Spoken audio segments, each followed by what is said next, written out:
या देशात म्युन्सिपाल्टीत नोकरी करणारा शिपाई सुद्धा 12वी पास लागतो, पण राज्याची धुरा सांभाळणाऱ्या राजकारण्यांना शिक्षणाची अट नाही. नाही नाही नाही, मी साक्षर निरक्षर या वादात जात नाहीये, पण एके ठिकाणी साक्षरतेच्या नावाखाली कोट्यवधी रुपये खर्च करायचे आणि दुसरीकडे निरक्षर उमेदवाराला लोकशाहीच्या नावाखाली सूट द्यायची.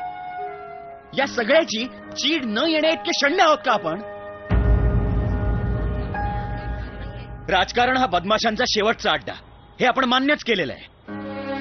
पण राजकारण हा बदमाशांचा अड्डा कोणामुळे झाला याचा कधी विचार केलाय? राजकारणी चोर, लाचखाऊ, भ्रष्टाचारी, उन्मत्त असं आपणच ओरडणार आणि पुन्हा पुढल्या खेपेला आपणच त्यांना निवडून देणार. आम्ही नाही हो, आम्ही मतदान करायला कधी सोडून दिलंय. म्हणूनच तुम्ही जबाबदार आहात आजच्या राजकीय स्थितीला. निवडणुकीची सुट्टी तुम्ही हॉलिडे म्हणून साजरी करता आणि त्याचा फायदा घेऊन हे राजकारणी पैसे आणि बोगस मतांच्या जीवावर पुन्हा पुन्हा 5 वर्ष आपल्याला लुबाडायला मोकळे होतात. प्रत्येक नगरसेवक, आमदार, खासदार हे तुमच्या प्रश्नांची उत्तरं द्यायला बांधील आहेत, पण आपल्यापैकी किती जण त्यांना त्यांच्या कृत्याचा जाब विचारतात? का नाही आपण त्यांना विचारत, अरे बाबांनो तुमची भूक तरी किती? तुम्हाला भस्म्या झालाय का? किती खाल? अहो कळत नाही का तुम्हाला? अहो काढून काढून गाईचं दूध संपेल, पण हे तर आता बैलाचं दूध काढत सुटलेत. देखो देखो सुनो, कोथिंबिरीची जुडी सुद्धा पारखून घेणारे आपण राजकारणाच्या बाबतीत इतके गाफील का?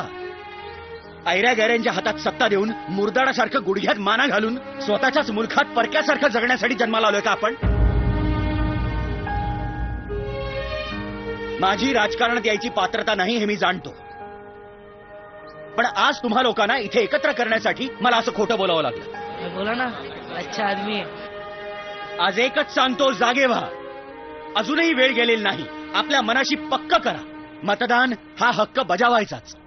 उमेदवार निवडताना त्याचं शिक्षण, त्याची निष्ठा, त्याची प्रामाणिकता, त्याची सामाजिक जाणीव हे सगळं तपासून बघा. तुमचं मत अमूल्य आहे, ते देताना नीट विचार करून द्या आणि मग बघा, तुम्हालाच तुमच्या शक्तीचा अंदाज येईल. हे सगळे बदल लगेच घडणार नाहीये, पण मला 100% खात्री आहे, आपण आज पाऊल उचललं तर येत्या काही वर्षातच आपल्या राज्याचा आरोग्य मंत्री एक डॉक्टर असेल, अर्थमंत्री एक अर्थशास्त्र तज्ञ असेल आणि क्रीडा मंत्री एक खेळाडू असेल. बजाव झाले, बजाव.